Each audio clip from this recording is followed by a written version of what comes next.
Assalamualaikum warahmatullahi wabarakatuh. Kembali lagi di pembelajaran matematika. Anak-anak, hari ini kita akan belajar bab 6 aritmatika sosial yang berfokus pada submateri yang pertama, yaitu memahami keuntungan dan kerugian menentukan bunga tunggal. Sebelum pembelajaran Ibu mulai, Ibu ingatkan, perhatikan video penjelasan materi hari ini dengan baik dan seksama. Serta jangan lupa dicatat di buku catatan matematika kalian ya. Pada materi kali ini, kompetensi dasarnya berfokus pada KD 3.9 dan 4.9. Tujuan pembelajaran pada materi hari ini yaitu setelah mempelajari, siswa diharapkan mampu mengamati fenomena atau aktivitas yang terkait dengan aritmatika sosial, seperti penjualan, pembelian, potongan, keuntungan, kerugian, bunga tunggal, dan persentase. Yang kedua, anak-anak harus mampu mengumpulkan informasi yang terkait dengan aritmatika sosial. Yang ketiga, anak-anak harus mampu menalar hubungan antara penjualan, pembelian, keuntungan, dan rugi. Dan yang keempat, anak-anak harus mampu menalar rumus menentukan bunga tunggal dan pajak. Memahami keuntungan dan kerugian.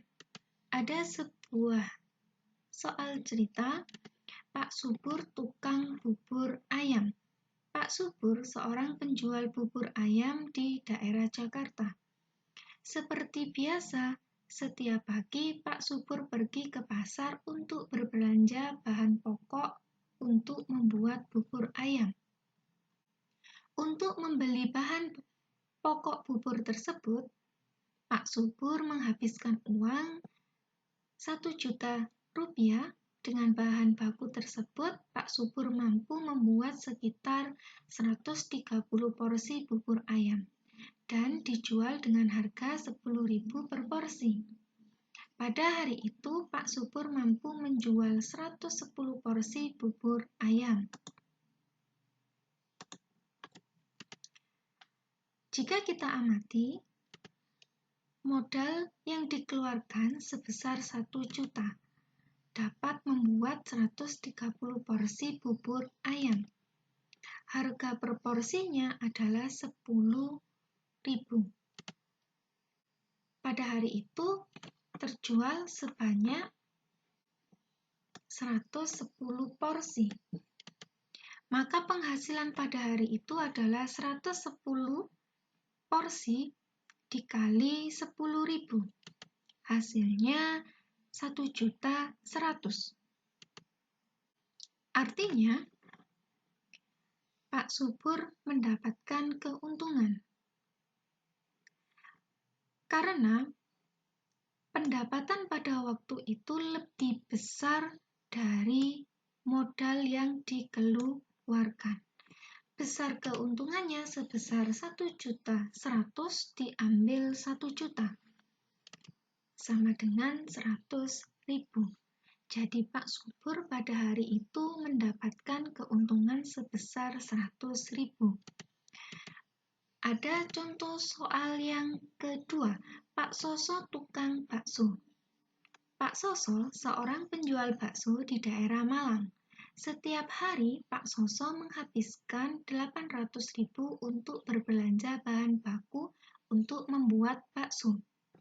Dengan bahan baku tersebut, Pak Soso mampu membuat rata-rata 120 porsi dengan harga 8.000 per porsi. Pada hari itu, terjadi hujan di tempat Pak Soso biasa berjualan, sehingga bakso yang laku terjual hanya 90 porsi. Modal yang dikeluarkan sebesar 800.000. mampu untuk membuat 120 porsi bakso. Harga per porsinya 8.000. Terjual pada hari itu 90 porsi. Maka penghasilannya pada hari itu 90 porsi dikali 8.000 sama dengan 720.000. Jika kita lihat penghasilan pada waktu itu 720.000, sedangkan modal yang dikeluarkan adalah 800.000. Modalnya lebih besar dari pendapatan hari itu. Artinya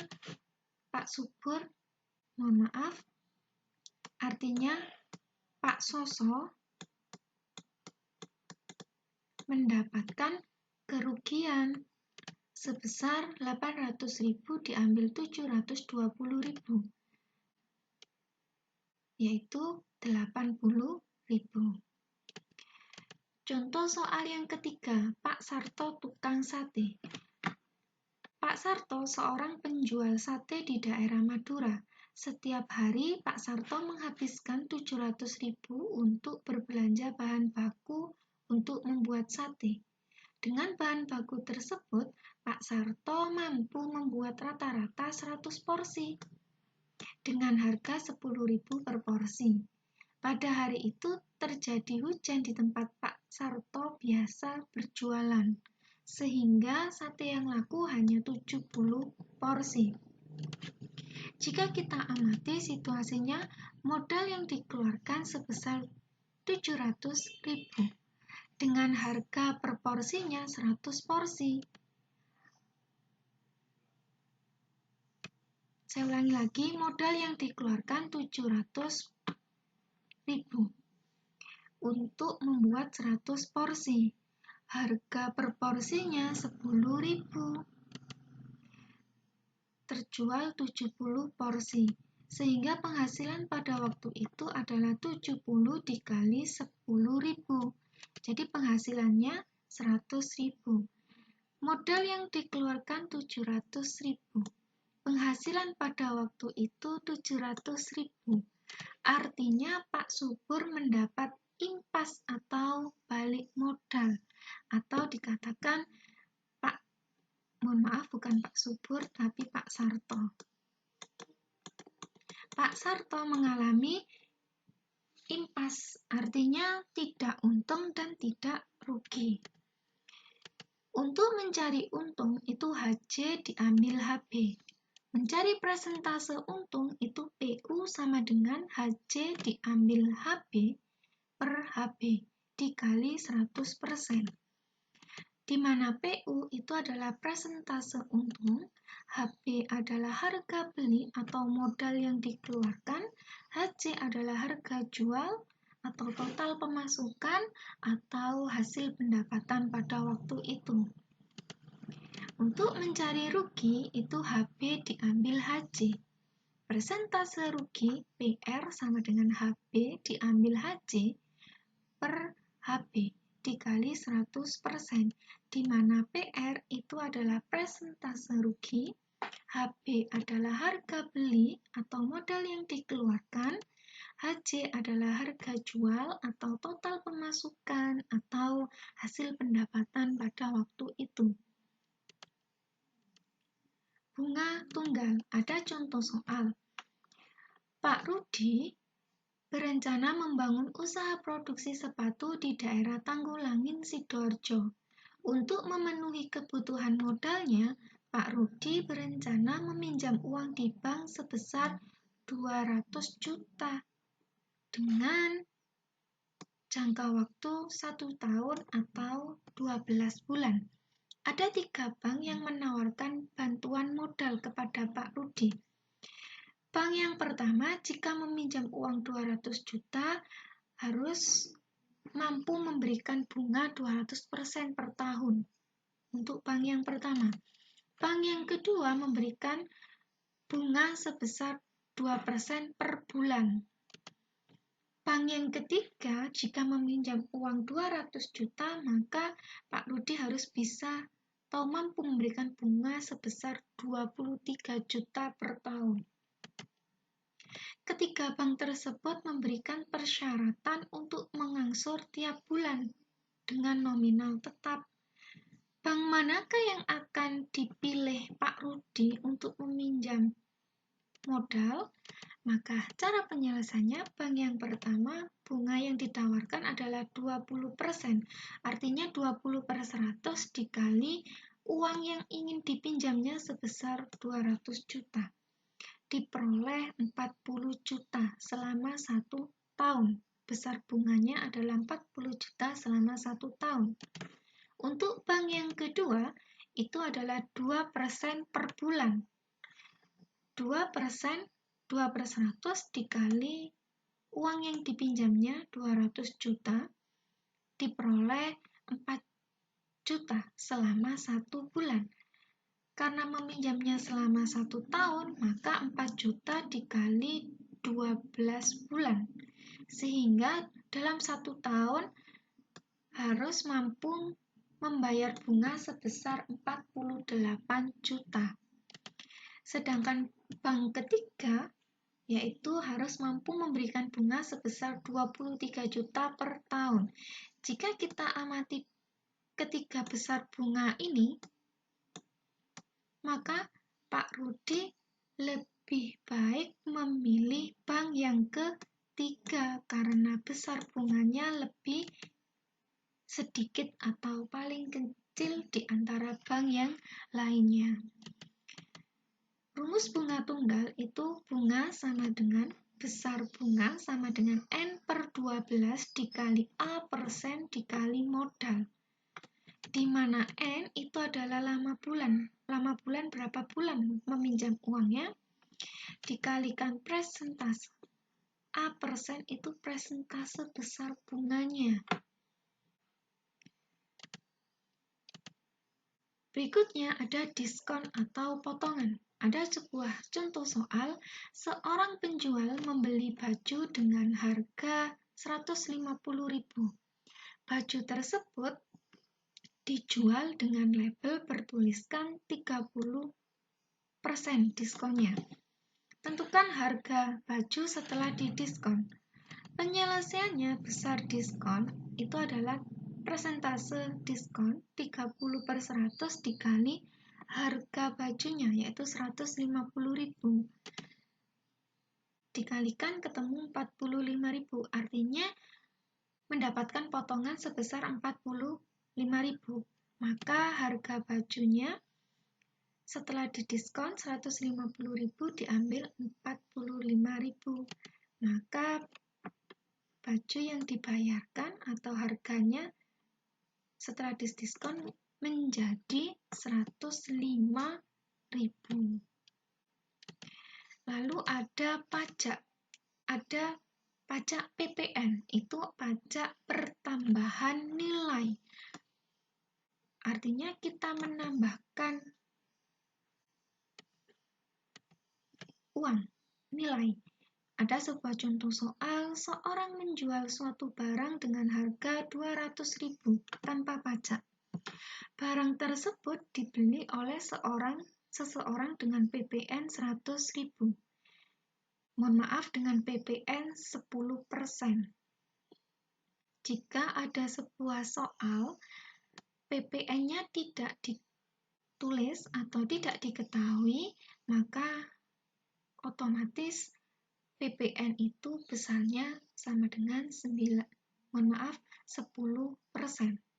Jika ada sebuah soal yang PPN-nya tidak diketahui, maka otomatis besar PPN itu sebesar 10%. Sehingga uang yang harus dibayar oleh pembeli adalah, penyelesaiannya kita cari besar PPN-nya dulu. 10% dikali 200.000 harga yang dibeli. 10/100 dikali 200.000 sama dengan 20.000. Maka yang harus dibayarkan adalah harga yang tertera ditambah pajak PPN-nya sebesar 20.000. Maka jumlah total yang harus dibayarkan adalah 220.000. Pajak yang kedua itu ada pajak UMKM atau usaha mikro kecil dan menengah. Pak Agus berhasil menjual bakso setiap hari sebanyak 1.000 mangkok dengan harga per mangkoknya 10.000. Untuk menarik pelanggan, Pak Agus memberikan diskon 10% setiap mangkoknya. Berapakah pajak UMKM yang harus dibayarkan Pak Agus dalam 1 bulan? Cara penyelesaiannya adalah kita mencari harga setelah diskon dulu. 10.000 diambil diskonnya. Potongannya berapa? Karena mendapatkan potongan 10%, 10 per 100 dikali 10.000. 10.000 diambil 1.000. Jadi harganya menjadi 9.000 per mangkok. Karena sehari mampu menjual 1.000 mangkok, maka 1.000 dikali 9.000. Hasilnya adalah 9 juta penghasilan setiap hari. Karena yang ditanyakan pajak selama 1 bulan, maka kita harus mencari penghasilan selama 1 bulan. 1 bulan itu 30 hari. Maka 9 juta dikali 30, penghasilan selama 1 bulannya adalah 270 juta. Maka pajak UMKM itu sama dengan 1% dikali omset sebulan. Oke, Ibu tegaskan untuk mencari pajak UMKM itu adalah 1% kali omset. Selalu 1% kali omset. Tergantung omset yang diinginkan. Bisa per hari, per minggu, per bulan, atau per tahun. Karena soalnya yang ditanyakan per bulan, maka kita kalikan penghasilan sebulan. Jadi 1% dikali 270 juta. Maka pajak UMKM yang harus dibayarkan adalah sebesar 2.700.000 per bulan. Sekian penjelasan dari Ibu. Jika kalian belum paham, kalian bisa mengulang video ini berulang-ulang sampai kalian paham. Mohon maaf jika pada penjelasan hari ini ada salah penulisan atau salah pengucapan pada penjelasan materi hari ini. Mohon dimaafkan. Tetap semangat belajar online dan jangan lupa selalu jaga kesehatan. Sekian dari Ibu. Assalamualaikum warahmatullahi wabarakatuh.